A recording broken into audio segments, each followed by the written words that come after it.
Lucas capítulo 12, dos versos 13 ao 21. Hoje nós vamos expor de novo palavras de Jesus, palavras diretas de Jesus. E o texto de hoje é um texto assim muito claro, é um texto autoexplicativo. A gente não precisa dar muita volta no texto bíblico, Jesus é muito claro aqui. Então é um momento para a gente refletir sobre o que Jesus falou. Para que a gente reflita juntos, para que a gente medite e olhe para a palavra de Deus, porque o texto ele é absolutamente claro. Então, Lucas capítulo 12, dos versos 13 ao 21, vamos fazer a leitura inicial. Nesse ponto, um homem que estava no meio da multidão lhe falou: Mestre, ordena ao meu irmão que reparta comigo a herança. Mas Jesus lhe respondeu: Homem, quem me constituiu juiz ou partidor entre vós? Então lhes recomendou: Tende cuidado e guardai-vos de toda e qualquer avareza, porque a vida de um homem não consiste na abundância dos bens que ele possui. E lhes proferiu ainda uma parábola, dizendo: O campo de um homem rico produziu com abundância.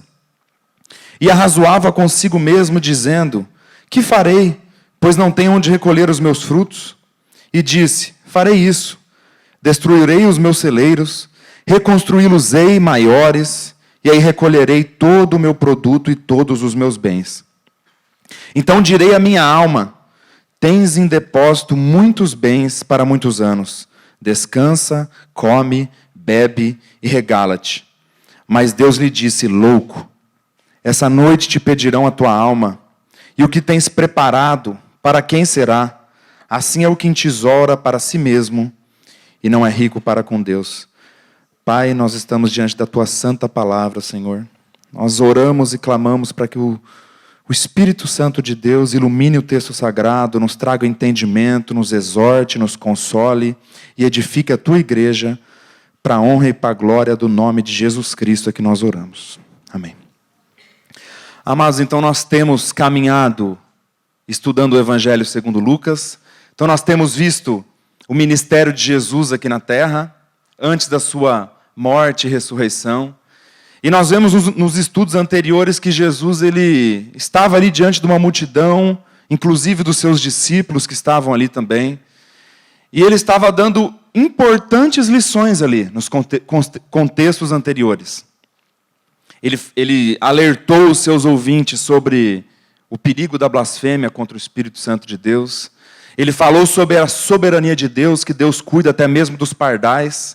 Ele falou sobre confessar e negar a Cristo, que aquele que nega a Cristo será negado diante do Pai. E aí, é interessante que ele está falando tantas verdades espirituais importantes.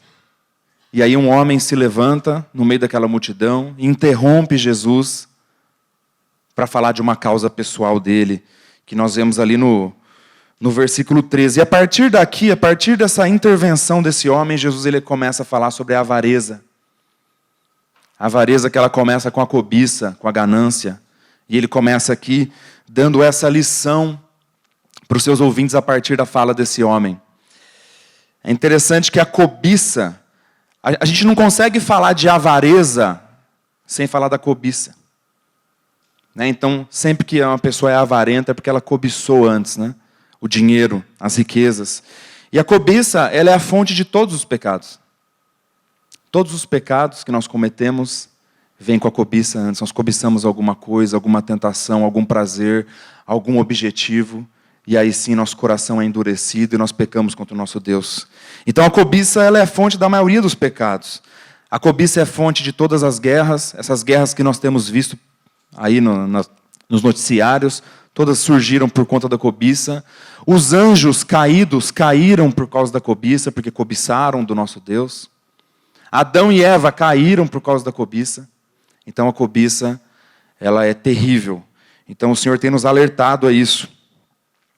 A morte entrou no mundo por causa da cobiça. E a cobiça ao dinheiro, a cobiça às riquezas, um apego excessivo aos bens materiais é a avareza. Então a cobiça e a ganância, ela leva à avareza se essa pessoa for apegada ao dinheiro. Então a avareza é uma cobiça excessiva aos bens materiais. E Jesus começa a falar desse assunto ali no versículo 13. Vamos ler de novo, agora verso a verso. Nesse ponto, um homem que estava no meio da multidão lhe falou: Mestre, ordena ao meu irmão que reparta comigo a herança. Então nós vemos que no meio de tantas verdades espirituais, Jesus ali ensinando aquela multidão, seus discípulos, vem esse homem com um pedido pessoal. Interrompendo Jesus com esse pedido pessoal. E o que ele queria? Ele queria satisfazer os seus desejos pessoais e egoístas ali. Esse cara, ele não queria um julgamento justo da partilha da herança dele. Ele queria um homem que era considerado um rabino, que era Jesus Cristo, intermediando essa questão para ele, porque ele saberia que isso pesaria a favor dele. Então ele não diz assim: mestre, rabino, Jesus, julgue com justiça essa partilha de herança. Não, ele não diz isso. Ele diz: mestre, ordena meu irmão que reparta comigo a herança. E o que ele fez era considerado normal naquela época, porque os rabinos, eles tinham esse costume mesmo de participar dessas questões jurídicas de partilha de herança. E muitos ali consideravam Jesus como um rabino. Mas aqui, nesse primeiro versículo, uma coisa já me faz pensar. Né?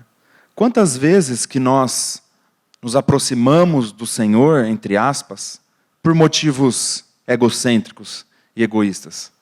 Né? Será que isso aconteceu só com esse cara aqui? Será que muitas vezes nós não nos reunimos com os irmãos por outros motivos? Será que nós não participamos de um evento igual o de hoje, com os jovens, com adolescentes, por outros motivos? Será que o motivo é realmente o Senhor? Sabe? Então eu falo isso para mim, meus irmãos, que muitas vezes nós temos que considerar o nosso coração. Pai, tira de mim toda cobiça, toda ganância por outras coisas que não seja o Senhor. Será que eu não estou aqui, às vezes, pregando o Evangelho, ou às vezes, até em coisas ordenadas a nós, mas o nosso coração tem que estar no Senhor. Muitas vezes nós fazemos as coisas por outros motivos. Então é uma primeira reflexão para a gente pensar a partir do texto bíblico. Então esse homem, ele queria Jesus ao seu lado para seu próprio benefício. E Jesus, como aquele que sonda corações, aquele que é o próprio Deus encarnado, ele sabia disso.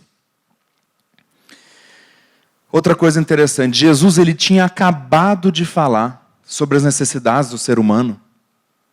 Ele virou para aquela multidão e disse: olha, eu cuido até dos pardais.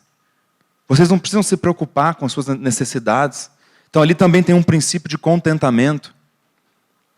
Mas aquele homem parece que não entendeu isso direito. E interrompe Jesus no meio de sua fala para que ele ganhasse lucro com Jesus. E a gente poderia entrar aqui em muitos aspectos sobre isso hoje. Quantas pessoas que lucram em cima do nome de Deus, do nome do Filho de Deus. Quantas pessoas que vendem o Evangelho. E muitas vezes nós não estamos nesse patamar, graças a Deus. Mas nós fazemos isso de outras formas, muitas vezes. Então ali no versículo 14 nós vemos a resposta de Jesus. Mas Jesus lhe respondeu: homem, quem me constituiu juiz ou partidor entre vós? Quando a gente olha para esse versículo de um primeiro momento, a gente fala: ué, mas João capítulo 5. João capítulo 5, lá no versículo 22, no versículo 27, nós vemos que o Pai deu toda a autoridade de juiz para o Filho. O Pai entregou a autoridade de julgador para o Filho. Ele é o julgador desse mundo. Então por que Jesus diz aqui: olha, quem que me constituiu juiz entre vós? Porque nós sabemos que o julgamento de Jesus são das causas espirituais. O julgamento que o Pai entregou para o Filho é de toda a causa espiritual desse mundo. Aquele julgamento em relação à partilha da herança daquela família, daquele homem com seus irmãos, existiam autoridades civis para isso, que foram instituídas por Deus para isso. Então Jesus não é o juiz de causas terrenas, Jesus Cristo é o juiz de causas espirituais. E essas autoridades civis, elas foram instituídas justamente para isso, para julgar casos como desse homem. Mas esse homem, ele queria o benefício próprio, né? Então Jesus, ele começa aqui, como sempre, aproveitando a oportunidade para dar uma boa lição sobre esse assunto. E como em outros casos que nós vemos nos evangelhos, ele ilustra e aplica o seu pensamento por meio de uma parábola, né? Primeiro ele recomenda, então ali no versículo 15. Então lhes recomendou: tende cuidado e guardai-vos de toda e qualquer avareza, porque a vida de um homem não consiste na abundância dos bens que ele possui. É como se ele tivesse olhado para esse cara pessoalmente e falado assim: olha, nenhum acordo entre vocês será satisfatório enquanto vocês forem governados pela avareza. A avareza, como nós dissemos aqui, é a cobiça e a ganância pelas riquezas. Cuidado com a avareza. Independente se eu trazer um aspecto positivo aqui da partilha da herança para você, enquanto vocês tiverem esse problema no coração, vocês não estarão satisfeitos. Porque a cobiça nunca nos satisfaz. Mesmo quando nós nos endurecemos nosso coração e caímos, nunca satisfaz. Não há nada que satisfaz a nossa alma. Apenas o Senhor Jesus Cristo. Apenas o Espírito Santo. Então, mesmo que Jesus resolvesse o problema ali para aquele cara, ele não estaria satisfeito enquanto ele tivesse a avareza e fosse governado por ela. Então, o objetivo de Jesus na Terra nunca foi resolver o problema dos homens em relação a essas coisas. Nunca foi resolver os problemas terrenos das pessoas. Nunca foi resolver o problema financeiro das pessoas. Jesus Cristo, ele veio para essa terra para resolver o problema espiritual das pessoas. O problema que nós tínhamos com o Pai. Eu lembro quando eu andava desgarrado do Senhor, quando eu era um ímpio. Eu não me satisfazia com nada. Nada. A gente tenta, o ser humano tenta, mas não se satisfaz. Ele cobiça as coisas, os objetivos, os planos, imoralidade sexual, mas ele nunca vai se preencher com isso. Não. É correr atrás do vento.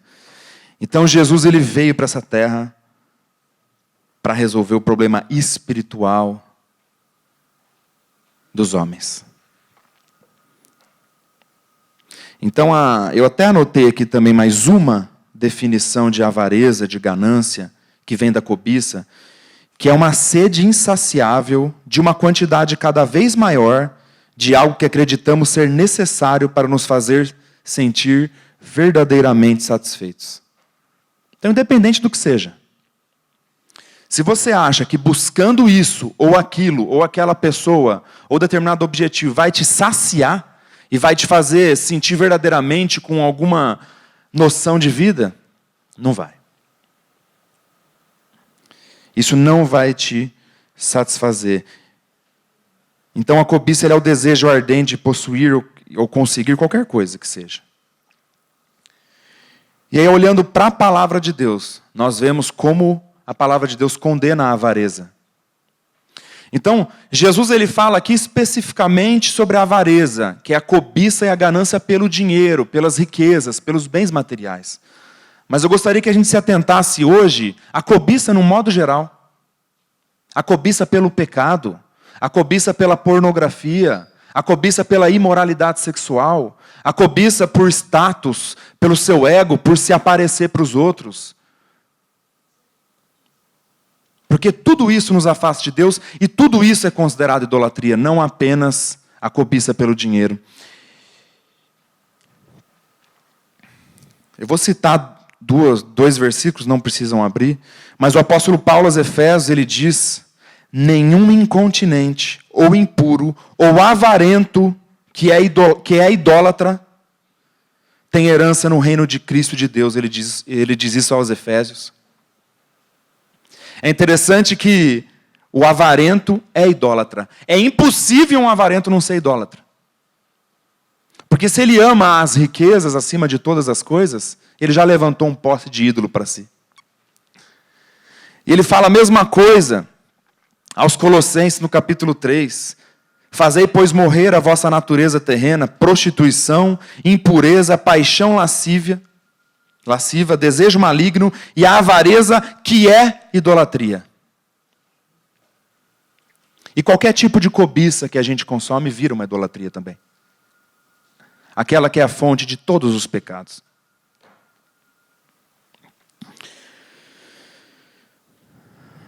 Porque o que eu gostaria de falar com os irmãos hoje, e que falou meu coração, é que muitos aqui provavelmente não têm problema com cobiça ao dinheiro. Muitos aqui ainda nem têm independência financeira para isso. Então, porque às vezes você não tem problema com dinheiro, mas você tem problema com pecados sexuais. Você assiste pornografia. Você não tem domínio próprio. Você tem problema de ego. Você não respeita seus pais. Você mente o tempo inteiro. Essa mentirinha aqui não dá nada e vive mentindo. Tudo isso é fonte de cobiça. Você cobiçou esses pecados. Você alimentou esses pecados. E eu falo isso para mim também, meus irmãos. Que se a gente não vigiar, se a gente não orar para que o Senhor trate conosco, para que o Senhor nos encha do seu Espírito, nós caímos, nós alimentamos essas cobiças, essas coisas, nós caímos, nós endurecemos nosso coração, porque é impressionante, meus irmãos, quando nós caímos em tentação, nosso coração se endurece. A gente sabe o que a gente está fazendo, a gente vai lá e faz. É terrível. Sabe, amados, então que o Senhor trate conosco de fato. Porque a palavra de Deus diz que todo aquele que é nascido do alto não vive pecando. Não vive na prática do pecado. Então eu quis trazer esse lado da cobiça no geral, porque eu sei que muitos aqui não têm problema com dinheiro.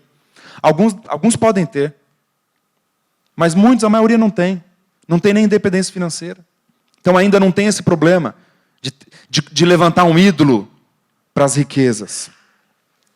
Então Jesus, como em muitas vezes no seu ministério, ele aplica esse princípio que ele está falando sobre o cuidado com a avareza, com a cobiça, e ele aplica esse princípio ilustrando com uma parábola. Muitas vezes ele faz isso. Então ali nós vamos ler do versículo 16 ao 18 do texto lá de Lucas capítulo 12.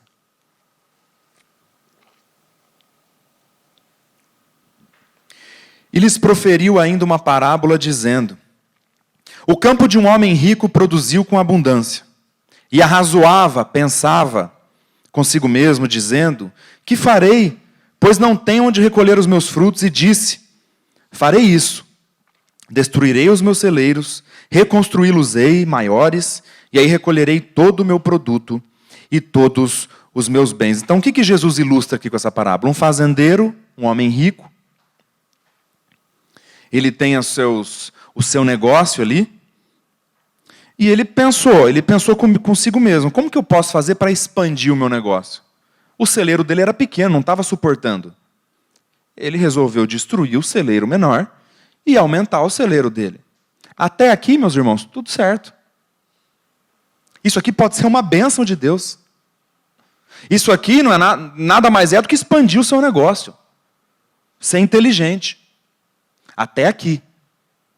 Até aqui.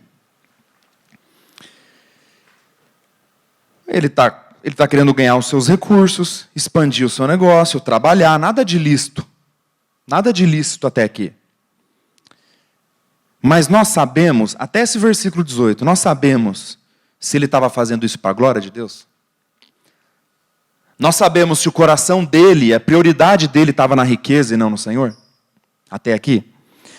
Nós sabemos se ele ajudava o próximo com os lucros que ele tinha?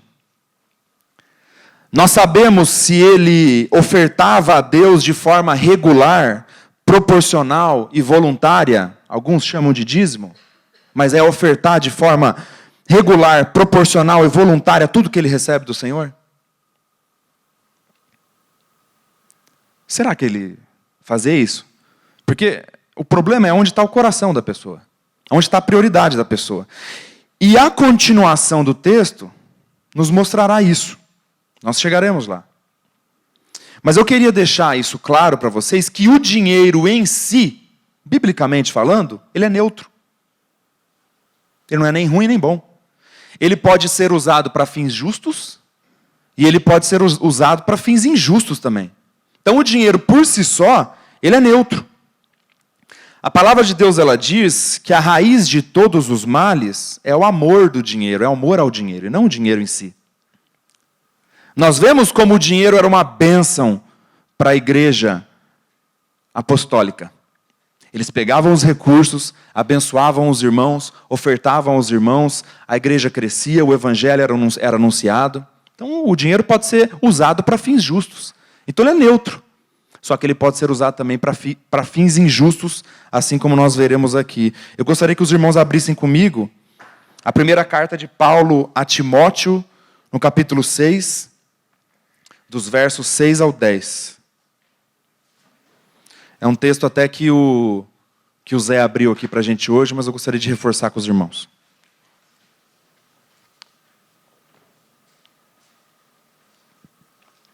De fato, grande fonte de lucro é a piedade com o contentamento.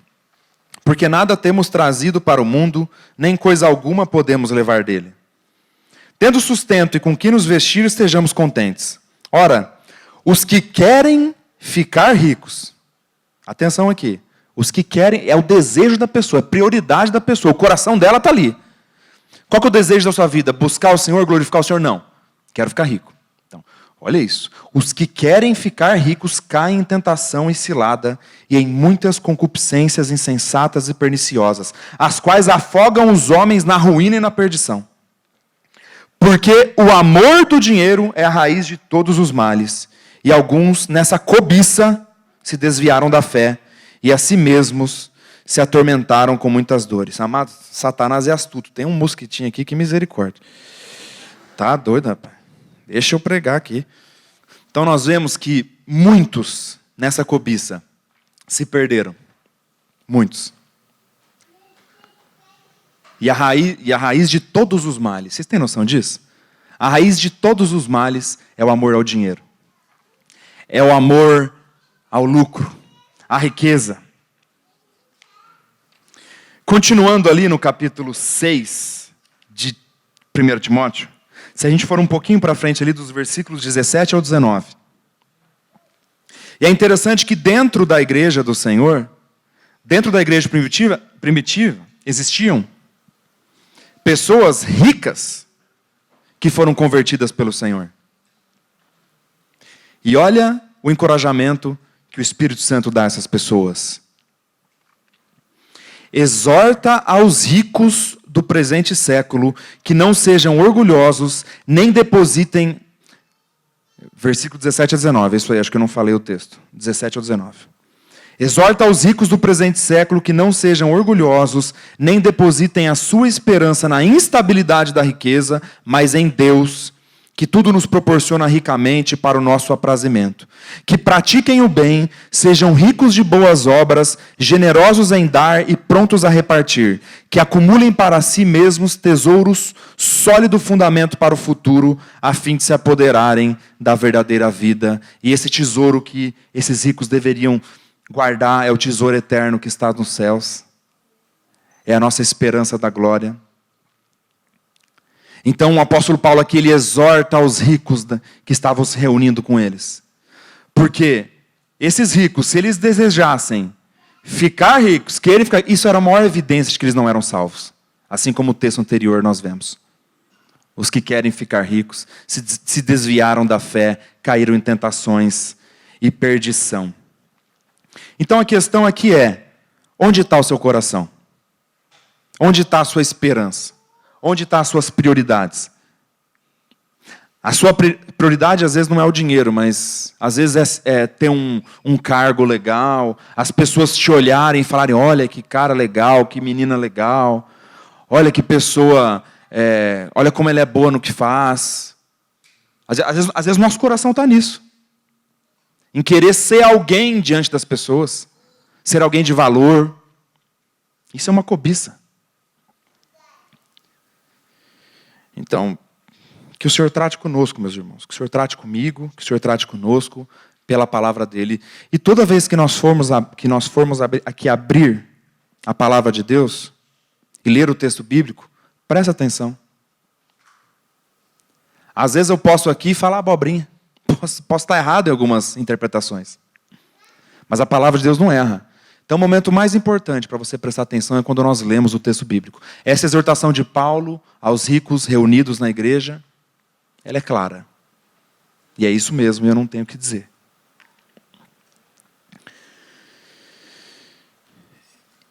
E a palavra de Deus, ela nos mostra que o jeito como a pessoa lida com dinheiro é um ótimo termômetro para identificar como que está a vida espiritual daquela pessoa.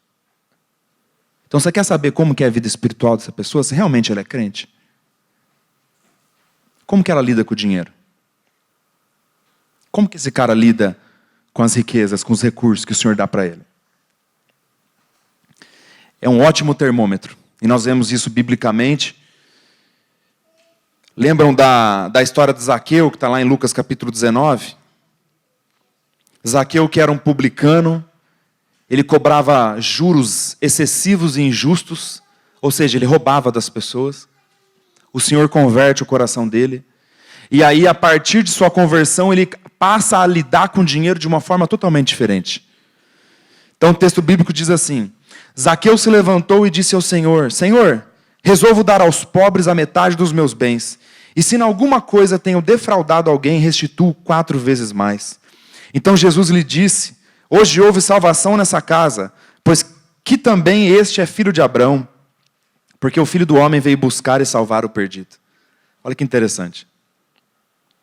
O jeito como Zaqueu passou a lidar com o seu dinheiro evidenciou sua genuína salvação. Aquele que extorquia o próximo, agora quer ajudar o próximo com seus recursos, quer usar os seus recursos para a glória de Deus. Isso é um exemplo positivo. Um exemplo negativo nós vemos no jovem rico. Eu vou pegar o exemplo ali de Mateus 19, do 21 e 22. Jesus disse a ele: se queres ser perfeito, vai, vende os teus bens, dá aos pobres e terá um tesouro no céu. Depois vem e segue-me. Tendo, porém, o jovem ouvido essa palavra, retirou-se triste por ser dono de muitas propriedades. Então ele que dizia que já seguia a lei, que já obedecia os mandamentos de Deus, falou: Senhor, como que eu faço para herdar a vida eterna? Ele fala: eu sei onde está seu problema. Seu problema está nas riquezas. Então, se realmente você é um convertido ao Senhor, você vai abandonar tudo o que tem e vai ouvir o chamado do Senhor. E Jesus Cristo fala: vai, vende tudo, dá aos pobres e me segue. E aí ele ficou triste por quê? Porque ele queria ouvir tudo, menos aquilo. Jesus poderia ter falado qualquer coisa para ele. Faz isso, faz aquilo. Ele iria. Agora mexeu com o coração dele, mexeu com a cobiça dele, com a avareza, com a prioridade dele. Aí ele ficou triste e retirou-se. Esse é um exemplo negativo de que o jeito como a pessoa lida com seus bens é um termômetro de como é a condição espiritual dessa pessoa. E essa recusa do jovem rico de abandonar o seu materialismo evidenciou sua falta de arrependimento para com Deus. E onde que estava o coração do fazendeiro da parábola de Jesus? O versículo 19 responde: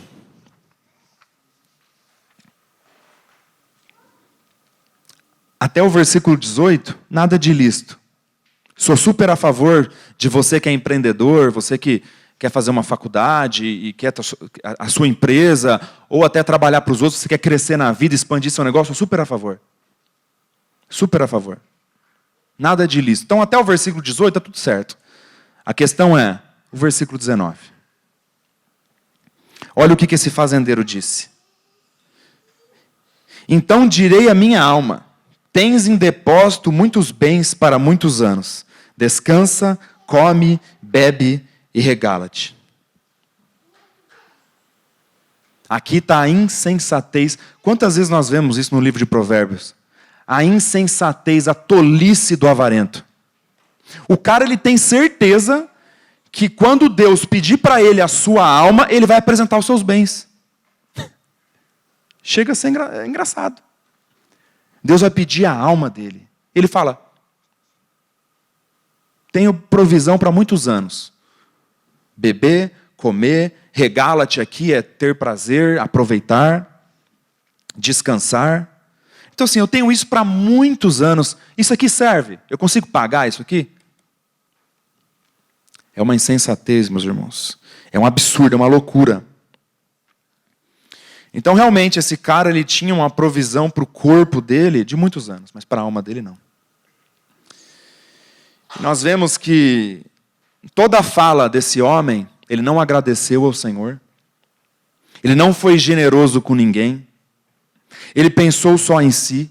Porque se ele falasse até o versículo 18, olha, eu quero destruir o meu celeiro menor, eu quero aumentar meu celeiro, expandir meu negócio, para glorificar o Senhor, para ajudar os irmãos, para contribuir com o evangelho, para dar um recurso legal para minha família. Legal, ótimo. Mas não. Eu tenho depósito para muitos anos, eu quero comer, beber, descansar, me regalar, aproveitar. E aí eu apresento isso para o Senhor quando Ele pedir minha alma. Esse cara é um insensato, é um louco. E você, que acha que quando o Senhor pedir a sua alma, você vai apresentar uma confissão com seus lábios, uma confissão falsa? Você vai apresentar uma conversão falsa? Oh Senhor, mas eu invocava o seu nome. Mas e o seu coração estava onde? Será que você nasceu de novo? Será que você foi regenerado pelo Senhor? Será que de fato você se arrependeu dos seus pecados? A palavra diz, né? Para a gente não chamar o irmão de louco. Mas quem está chamando aqui é o próprio Jesus. Eu estou lendo a palavra. Que vai ser a resposta dele para esse homem. Diz o insensato, o tolo no seu coração, não há Deus. É interessante esse texto, né? O salmista diz lá no capítulo 14, versículo 1. Diz o tolo no seu coração, ou em outras traduções, diz o insensato no seu coração, não há Deus. É interessante que o insensato diz aonde isso? No seu coração. O tolo, o insensato, que muitas vezes não é tolo perante o mundo é um cara muito inteligente, uma pessoa muito inteligente, muito para frente, mas é tolo para Deus, porque nega as coisas de Deus. Ele diz no seu coração, não há Deus. Porque muitas vezes esse cara, nos seus lábios, ele diz que há Deus. Ele confessa com seus lábios. Mas o seu coração diz, não há Deus. Ele nega a Deus com as suas obras, assim como nós vemos o apóstolo Paulo exortando na carta a Tito. Diz o tolo no seu coração, porque o coração dele não está no Senhor. Então, por mais que ele confesse com os lábios, ele nunca foi convertido. E no coração dele ele nega o Senhor. E aí nós vemos essa insensatez desse homem, que queria apresentar para a sua alma seus bens materiais. E aí nós vemos a resposta de Deus para ele, no versículo 20. Mas Deus lhe disse, louco, esta noite te pedirão a tua alma. E o que tens preparado, para quem será? Essa palavra louco aqui, em algumas traduções, não é louco, é insensato, é tolo. Aqui na revista atualizada está louco. O sentido dela, fazendo uma referência cruzada, com a mesma palavra, com o mesmo termo, em outras partes da Bíblia, é estúpido, sem sentido, ignorante, destituído de conhecimento e verdade. Mas não necessariamente burro, viu? Muitas vezes, igual eu falei, muitas vezes esse louco aqui, para o mundo, ele é esperto, para o mundo ele é o cara, para o mundo, mas ele é um insensato no coração dele, porque ele nega a Deus, no coração dele. Destituído do conhecimento de Deus de verdade. Então aquilo que poderia ser uma bênção, que era o quê? A expansão do negócio daquele fazendeiro. Olha que bênção. Ele poderia expandir seu negócio, glorificar o Senhor com seus recursos. Virou uma maldição para ele. Porque ele era escravo daquele pecado que o condenaria.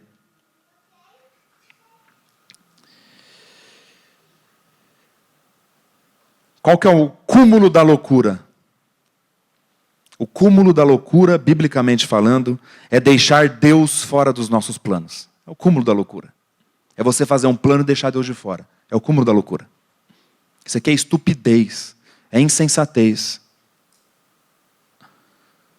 E nós, mesmo nós, que pela graça de Deus um dia tivemos nosso coração convertido ao Senhor, nós somos tentados a deixar o Senhor fora de nossos planos. Nós somos tentados a isso, meus irmãos.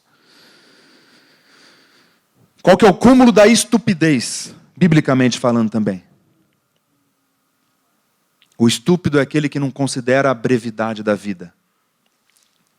Ele é estúpido. Ele nunca parou para pensar que a vida dele é como um sopro. Então esse homem, por mais rico que fosse, ele não determinava os dias da sua vida, não tem controle sobre a hora da sua morte e não é o capitão da sua alma. Quem que julga as causas espirituais, que foi dada toda a autoridade a ele? Jesus Cristo. Ele que é o capitão de todas as almas. Aquele cara achava que ele era o capitão da alma dele. E eu tenho muitos bens para minha alma há muitos anos. Aquele que é o reto juiz. E nós estaremos diante dele um dia. Como a gente considerou aqui, a maioria aqui são jovens. Eu também me considero jovem. Mas eu sei que a maioria é até mais novo do que eu. Mas só o Zé que deve ter uns 45. Mas assim, porque eu lembro que quando eu era muito jovem, adolescente, eu não pensava muito na morte. Não, isso aí está longe. Isso aí, depois eu vejo isso aí. Mas você já parou para pensar? Que se o Senhor não voltar para nos resgatar antes, porque eu ouvi um irmão falando esses dias, todo mundo um dia vai morrer. Eu falei, mentira, você não pode afirmar isso. Se Jesus voltar antes, não. Alguns não passarão pela morte. Agora, se o Senhor não voltar antes, aí eu concordo contigo, todos passaremos pela morte. Você considera isso? Você que é os mais jovens aqui, vocês consideram isso? Porque a palavra de Deus diz que é insensatez, é estupidez aquele que não considera a brevidade da vida. E eu gostaria de abrir alguns textos com os irmãos e deixar a palavra de Deus falar sobre isso. Será que a nossa vida é longa mesmo? 80, 90 anos, será que é longa mesmo? Vamos ver o que a palavra de Deus diz. Gostaria de abrir com os irmãos Tiago capítulo 4, verso 13 e 14.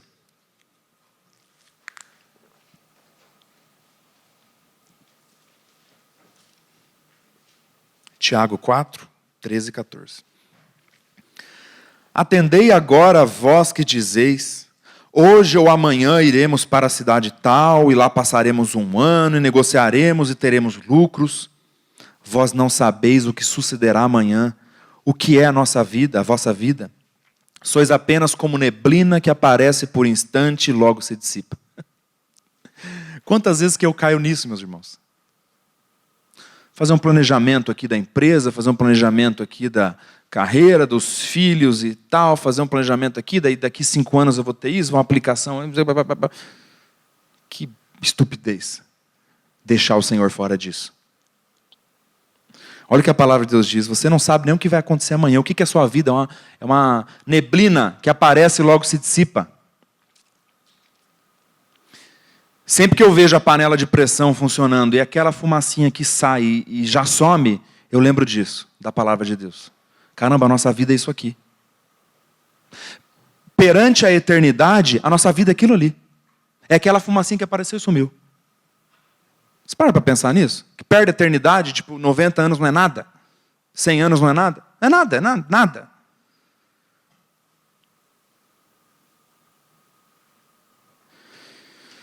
Vamos ler Jó, capítulo 14, versos 1 e 2.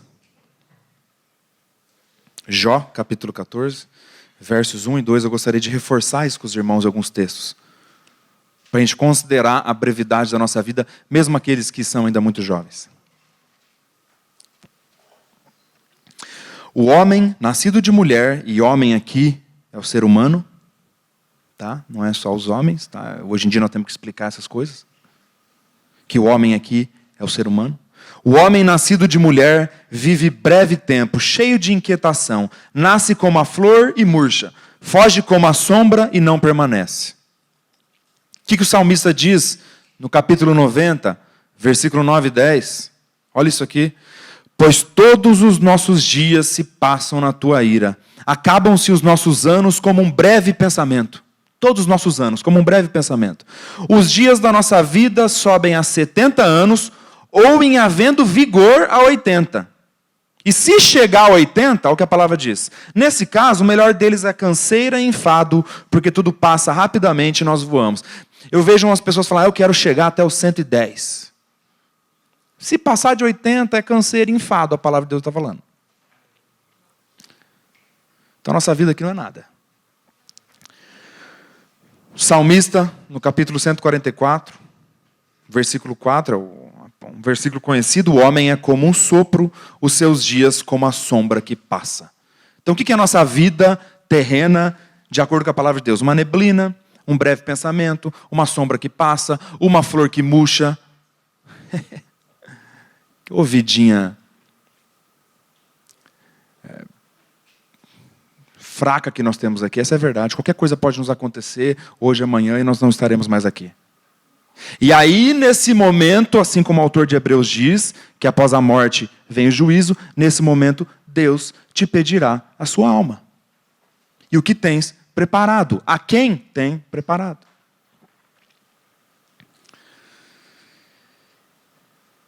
A palavra de Deus está mostrando aqui que toda vez que a gente é tentado, eu sou tentado nisso, meus irmãos, a olhar muitos planos e coisas, sem considerar a eternidade, a glória de Deus, nós estamos agindo como loucos. É loucura. Você imagina as pessoas chegando na condenação eterna e falar, eu vivi 80 anos aqui correndo atrás de coisa, e agora eu vou passar uma eternidade sofrendo. Isso aqui é loucura, eu não tenho noção disso. Eu não tenho noção. A nossa cabeça não entende isso. Por isso que a palavra de Deus diz que é estúpido, é loucura, é insensato a pessoa deixar Deus de fora. Amados, e nós sabemos aqui, nós pregamos aqui que a salvação é soberana graça de Deus. É Ele que alcança, mas a mesma palavra de Deus fala que o homem, o ser humano, é responsável. Se ele não se arrepende de seus pecados, é porque ele é incrédulo, ele rejeita o Senhor. E por isso que Deus vai condenar. Porque Ele é justo. Então isso aqui é insensatez. Quantas vezes eu me pego caindo nisso, meus irmãos? Quantas vezes? Assim, a gente pode contar na semana. Quantas nós esquecemos o Senhor? Simplesmente.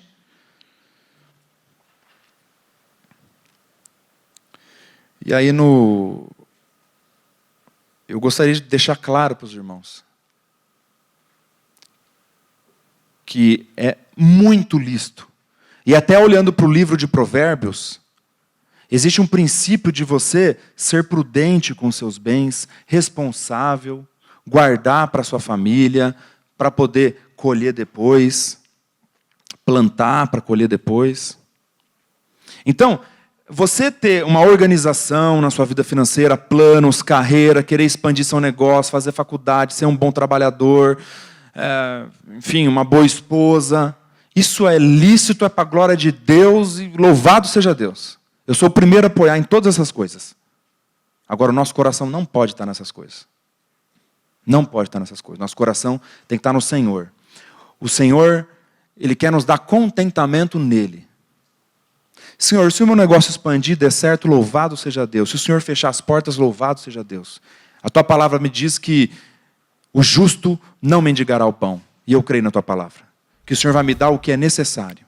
Então que o Senhor nos dê contentamento, meus irmãos. E ali no versículo 21, depois de Jesus falar que Deus não vai pedir para você no dia do juízo, Ele não vai pedir suas coisas e seus bens. Me apresenta aqui, o que você conseguiu. Não, vai pedir a tua alma. Aí no versículo 21 ele termina dizendo assim. Só uma observação antes, aqueles que a gente vê cada distorção hoje, né? Jesus Cristo, ele é bondoso, ele é misericordioso, ele é... Agora, as pessoas distorcem a realidade de quem é Jesus Cristo. Toda vez que nós pregamos aqui palavras de Jesus, e quando nós estamos expondo o Evangelho de Lucas, tem muitas vezes que nós pregamos as palavras de Jesus na terra. Todas as vezes são palavras duras. Todas as vezes são palavras que nos confrontam. Mas por quê? Porque Ele nos ama. E Ele quer tratar conosco. E Ele quer trazer os seus. E Ele quer salvar todo aquele que crê. Então no versículo 21, ele finaliza dizendo assim: assim é o que entesoura para si mesmo e não é rico para com Deus. Então, esses que entesouraram na sua vida coisas para si, e assim como eu estou dizendo aqui, não só dinheiro, entesouraram, alimentaram pecados de estimação, cobiçaram coisas, cobiçaram o seu ego. Todas as pessoas, elas foram sufocadas por isso. Lembra que nós estudamos com o Gui a parábola do semeador? Que falava daqueles que eram como a semente, que foram sufocados pelas riquezas e os deleites da vida. Essas pessoas que entesouram para si são as pessoas que são sufocadas por isso. É um caminho sem volta. A pessoa se afunda nos deleites da vida, nos prazeres, na cobiça, no dinheiro. Meus amados, aí o Senhor entrega as suas próprias concupiscências. Misericórdia, irmãos.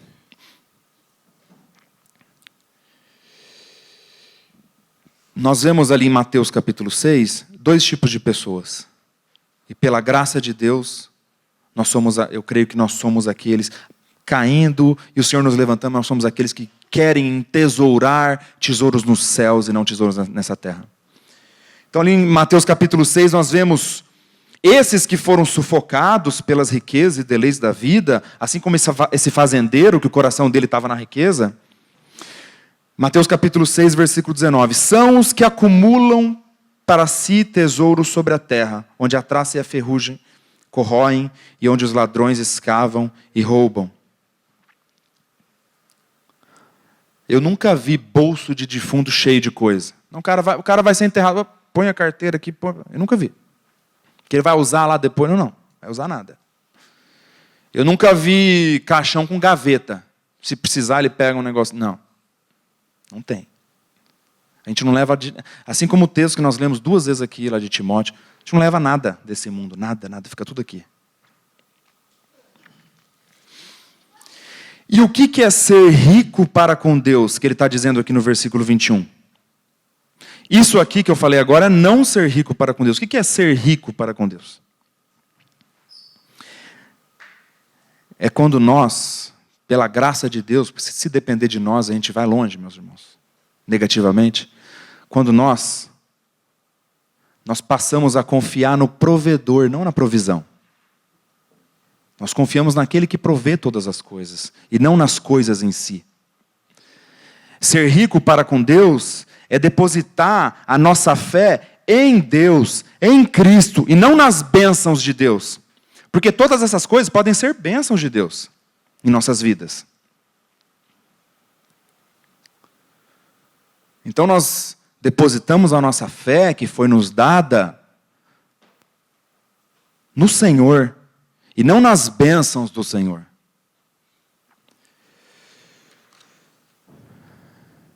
E pela graça de Deus, aqueles que nasceram de novo, aqueles que conheceram o Senhor de fato, eles são esses do versículo 20 e 21 aqui de Mateus capítulo 6. Aqueles que são cheios do Espírito Santo, aqueles que têm a vida de Cristo. Aqueles que ajuntam para vós tesouros no céu, onde traça nem ferrugem corrói, e onde ladrões não escavam nem roubam, porque onde está o seu tesouro, aí também estará o seu coração. Eu creio, meus irmãos, que apesar dos nossos fracassos, todo aquele que se arrependeu um dia de seus pecados, crê no Evangelho, esses acumulam tesouros para a eternidade. São tesouros que a ferrugem não pode corroer, que a traça não pode comer, porque são tesouros que estão guardados na eternidade juntamente com o nosso Senhor. E tudo isso é possível se você crê no Evangelho, se você se arrependeu um dia de seus pecados, de quem você é, E se você segue se arrependendo de seus pecados, porque todo aquele que crê, nós cremos na doutrina da perseverança dos santos, todo aquele que verdadeiramente foi alcançado por Deus e creu no Evangelho, ele vai perseverar até o fim.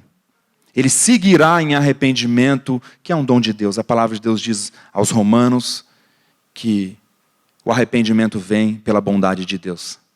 E aqueles que são dele vão ser moldados, vão ser esmagados, vão cair, vão levantar, mas o Senhor vai completar a boa obra até o dia de Cristo. E eu creio, meus irmãos, que nós estamos juntos aqui nessa caminhada. Não é fácil, é difícil. Então que a gente olhe para o Senhor e fale: Senhor, tira toda a cobiça do meu coração. Toda. Eu estou cobiçando aquele pecado lá, Senhor. Tira isso de mim. Sabe, Senhor, me dê força, Senhor. Força que vem de Ti, não a minha. Porque é uma luta, amados. É uma luta, mas eu creio que a palavra de Deus nos encoraja a isso. Por que nós temos as advertências na Bíblia? Nós temos as advertências porque o Senhor persevera os seus. E Ele usa as advertências para perseverar o seu povo. E quando Ele fala que aquele que é rico não para com Deus, cairá em tentação, cairá em armadilhas, cairá em ciladas, é porque Ele sabe que os seus precisam ouvir isso para serem moldados e seguirem em perseverança a caminhada da fé. E tudo isso é possível se a pessoa realmente creu no Evangelho.